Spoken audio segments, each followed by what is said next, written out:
c'est intéressant kay. ci coow loolu yow lan moo ci sa xalaat. wallaay c'est intéressant man de l'unique question que je me pose mooy soxna Aïda. Est-ce que certains des Sénégalais yàgg nañ fi dégg fii que ne le rapport de la Cour des comptes ce n'était pas un vrai rapport. moom y a des gens yu ko fi doon théoriser parce que nee nañ rapport bi du vrai rapport. te il faut Cour des comptes génn pour certifier nit ñi xamal leen ne rapport bi du rapport Cour des comptes. te li tax ñu doon contester rapport Cour des comptes bi contenu bi moo taxoon. ces mêmes personnes là aujourd'hui ñoo taxawaat di soutenir nit bi nga xam ne moom mooy certifier que ne rapport bi existé woon na mais nangam nekku ci. c'est-à-dire après da ngay am problème tuuti pour mën a comprendre. mais ci biir rapport bi le président bu Cour des comptes mais il a parfaitement raison. man de wax dëgg yàlla li ma ci parcours yi jàpp naa li ci as néew moom laa ci liirul comme ay phrase ci contenu rapport boobu mais lu ci ëpp liir naa ko. te li ma liir ci biir rapport boobu mosumaa xalaat ci sama àdduna ne njaaxum yu mel noonu am na ci biir réew mi fii. faram-fàcce nañ ko fii plusieurs fois toog nañ fii di ko décortiquer di wax. ñoom ñoo ñu révélé fii même dans le cadre du patrimoine bâti de l'État tay la yeeg yépp ñoo ñu ko fi wax.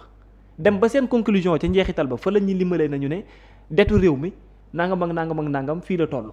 rapport boobu moom moo ko révélé kon en vérité rapport bi waxul baatu dette cachée. textuellement mais li mu joxe ci contenu moo raw dette cachée. li mu joxe comme contenu wala énergie moo raw dette cachée te li mu rappelé ni mu ko doxee lépp bu la neexee baat bi techniquement nga waxee ko nii bu la neexee nga waxee ko ne le mais ba léegi même soo ko waxee ci baatu français juumoo même ci baatu tubaab boo àbbee contenu rapport bi tuddee ko dette cachée juumoo wala dette dissimulée xaw ma lu mu mënti doon. parce qu'en vérité rapport bi contenu bi dafa révélé que ne lii lu fi am la lu ñu waxuloon.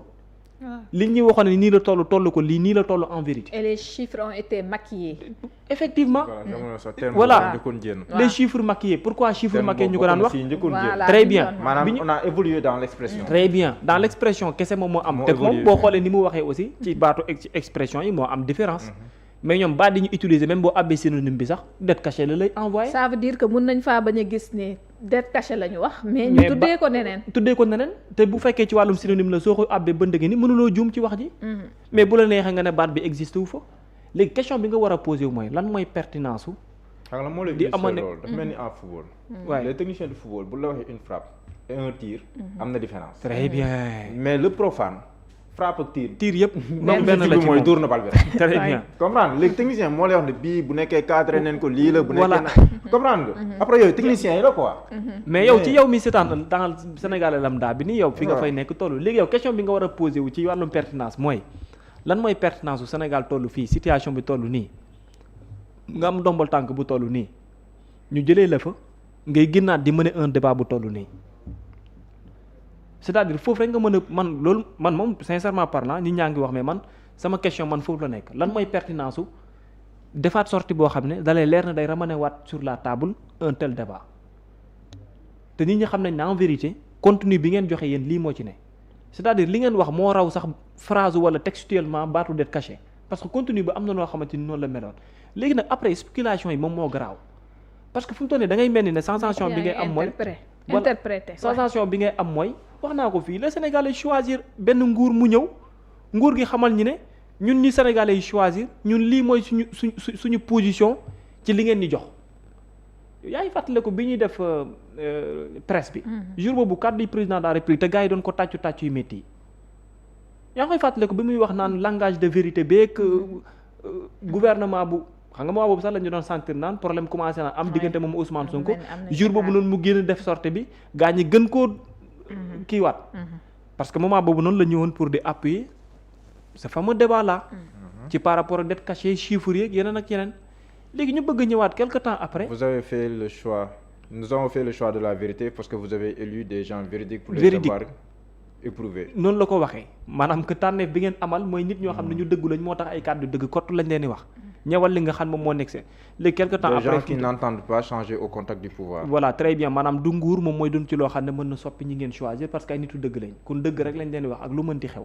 te ci baat boobu noonu daanaka moom moo ñëw renvoyé nii ci contenu rapport Cour des comptes kon pour man Cour des comptes aujourd'hui que son ancien président génn naan phrase bi amu ci am na ci amu ci l'essentiel que l'on doit retenir exactement mooy quel a été le contenu de ce rapport.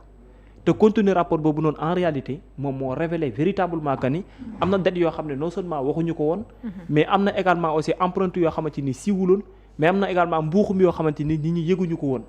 lii yëpp nag bu ñu ko dajalee wax ko mooy lenn nga ci retenir la njëkkoon moom moo dellu si waat am na loo xam ne waxuñ ko sénégalais maanaam waxuñu sénégalais yi dëgg. te fuñ ne waxuñu sénégalais yi dëgg à travers des chiffres moo tax ñu koy nekk di wax. mais loolu actuellement dafa jar a nekk di téye léegi nag bi ci gën a garaaw lenn la mooy detu Sénégal boobu noonu. boobu nii Mouhamed mu ngi koy wax mais quand j'ai vu yenn fois haute trahison ay nangam naa je me suis posé la tribune waaw nee na ndax ñi mënuñu koo considérer jàppee def ko comme genre haute trahison wala ci leneen la haute trahison kay kun bàyyil bu nguur gi wàcc 2019 nga commencé càmbar chaîne bi rek parce que jàpp naa ne mais xam nga Bougane aussi dafa mos a gëm ne dette cachée amul. non ñoom leen mën a waxal ñoom ñu ngi ci seen constance. de même que xam nga boo fàtteel ko moom ak Cheikh Yérim Seck ñoom seen garde à vue loolu day sama koy nuyu sama grand dem dégg naa ko mu ne revirement bi ñuy wax baaxu Falma de fan la revirement bu spectaculaire amee ba pare indi son livre de 2022 ak moom mi ngi naan bi analyser nañ xool contexte yi parce que wax na dëgg contexte bu nekk la ngay analyser mais quand même moom tam bu mu indi son livre de 2022 bu ko layalee tey le revirement kay mooy la mu waxoon barki démb ne léegi booy sax tab bàyyi leen saaga beeg parce que seen leader nee neen bàyyi leen saaga 2 jours après 3 jours après mu dem si Bachir Fofana ne booy théorisé waat ma la ma passé Pienne 6 moom daal non grand bi moom nii lay def waaw nga grand bi moom ça dépend quoi grand bi moom suñu grand bi xam nga ñu ngi koy nii mais faut le revirement spectaculaire amee parce que ni mu koy waxee mooy il y a 2 jours ni mu koy waxee ci côté souffle le chaud et le froid non maanaam moom il y a 2 jours moom moo ne booy yi bàyyi neen saaga yi gis naa ne saaga yi wàññi nañ ko seen leader Bachir Fofana def waaw seen leader nee nañ ñu bàyyi saaga yi ak yooyu kon booy yi sax xam nga nee na booy loolu léegi moom tamit day yolomal comme booy yolomal neen moom léegi day yolomal parce que booy yee ko doon saaga moo tax mu doon fay seen leader n'est-ce pas 2 jours après 3 jours après mu delluwaat 2022 la ma passé Pienne 6 léegi loolu nag bu ñu revirement nag wala soit ñu ngi 2026 wala ñu ngi 2022 quoi grand waaw loolu revirement bi de grand revirement bu spectaculaire moom man sa volte-face laa wax volte-face bu spectaculaire la grand kay moom 360 degrés mbaa du la defal du mu def Abdou Nguer non grand bi sama grand la au passage war na ma yónnee téere mi sax boobu léegi dafa ko grand bi sama grand la quoi mais yi ci gën a xorom da jàkkaar naa la yéen waa nangam non grand ba pare génnee téere na di lire non quoi 2022 la yaa ne ñu xool si contexte yi kay léegi ñu nekk contexte 2026 rek non foo ko natt mais man pour man débat bi moom soxna ay nee na même aujourd'hui je vais t'énerver nee na ko yéen waa Diomaye non je vais t'énerver yéen waa Diomaye yéen non grave wala yàlla grave c'est un plaisir de waa Diomaye xam nga yéen waa Diomaye mën na ko xanaa ko ne waa Sonko non je vais t'énerver aujourd'hui non malheureusement am na non grave nag wër na yàlla na fi yàgg quoi am na yoo xamante ni c'est difficile à mener mais bon pour revenir dans le sujet soxna Aïda pour man wax dëgg yàlla c'est un débat boo xamante ni amul lieu buñ ko war a mën a téye di ko am fu ñu koy yóbbu bu fekkee daal démb da nga nangul woon kane ne rapport Cour des comptes existé wul parce que rapport boobu du rapport bu vrai amul réalité tey bul jafante ko ci waat ci ancien président Cour des comptes pour mën a gëmloo Sénégalais yi que ne waa ji li muy wax ne en vérité mooy dëgg na li ngeen doon wax du dëgg parce que yow mosoo gëm ne rapport am na parce que da nga ne rapport boo xam ne amul cachet du rapport bu existé benn rapport moo am nañ ko ramené ñoom sax seen demande yépp dans l'opposition moo doon rapport Mozart bi lañ soxla pour mu wàcc parce que demoon nañ ba def requête boobu auprès du FMI ne ko na leen jox rapport bi ni mel parce que bële considéré wuñ ko ndax ne rapport boobu du vrai rapport indi fi seen avocat Olivier Sur bi nga xam ne dafa ne woon contenu bi nee nañ ci biir dette cachée bi léegi rapport caché la loolu sax lañ doon wax à la limite dette cachée rapport caché maanaam dette cachée bi ñoom lañ ko tuumaal rapport caché ñu tuumaal ko ñii donc débat boobu soo ko allumé yow soo ko alimenté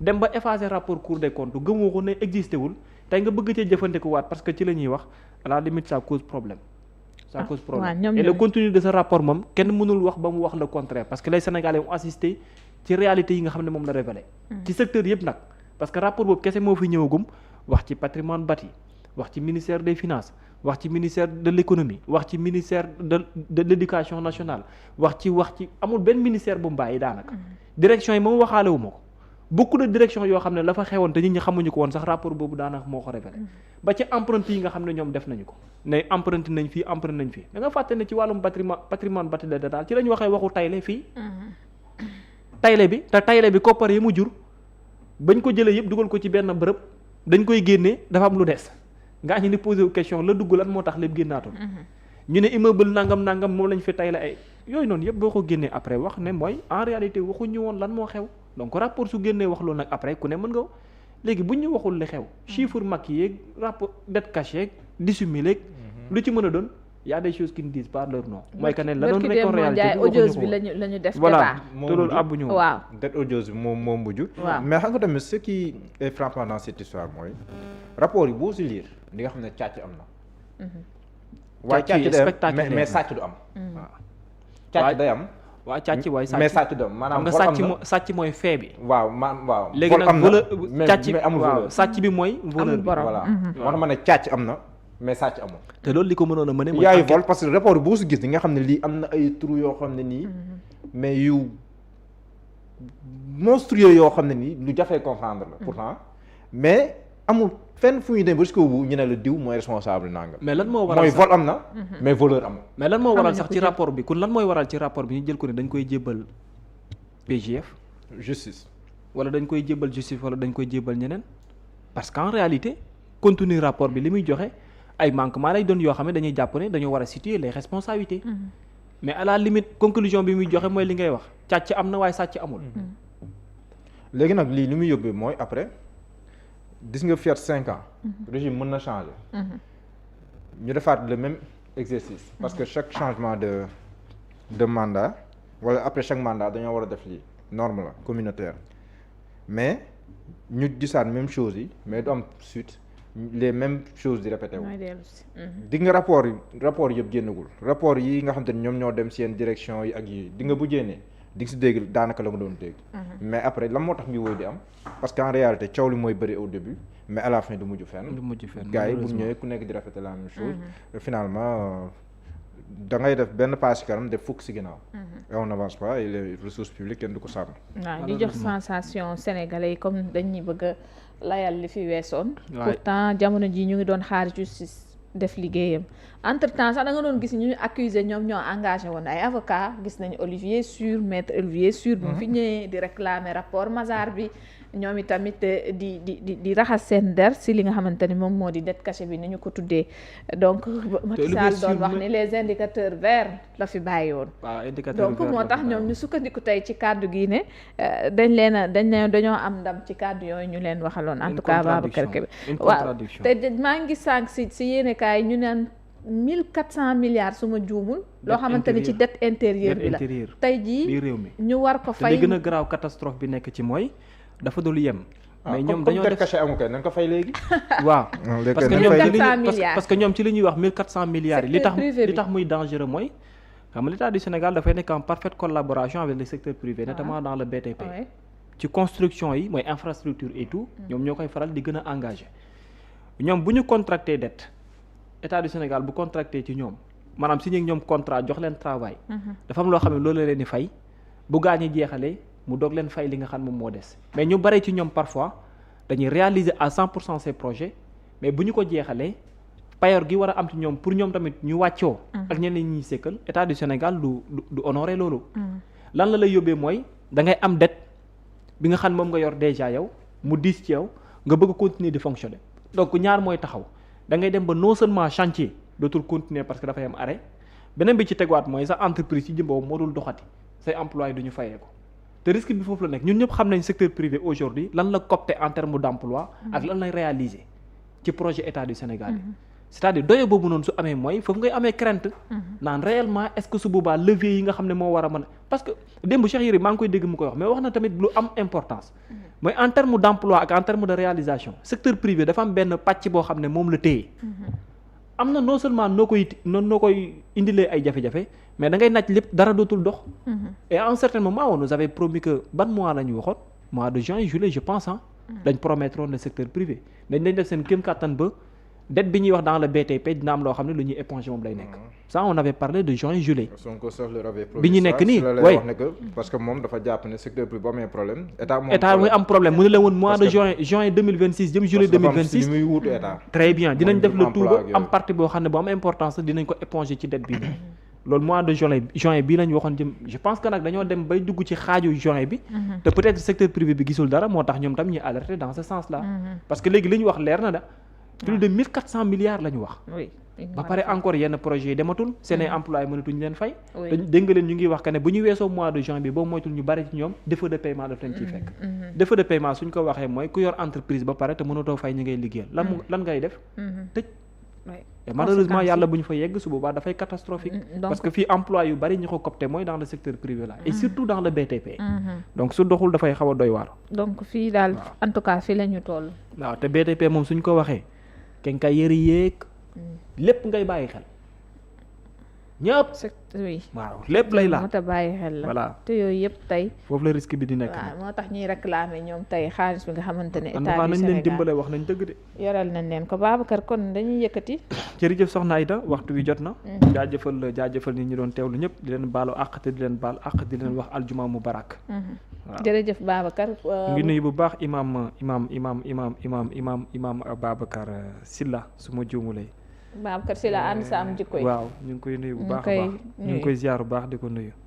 waaw imam Babacar Sylla waaw ñu ngi koy nuyu bu baax mu ngi leen di nuyu waale yéen ñëpp.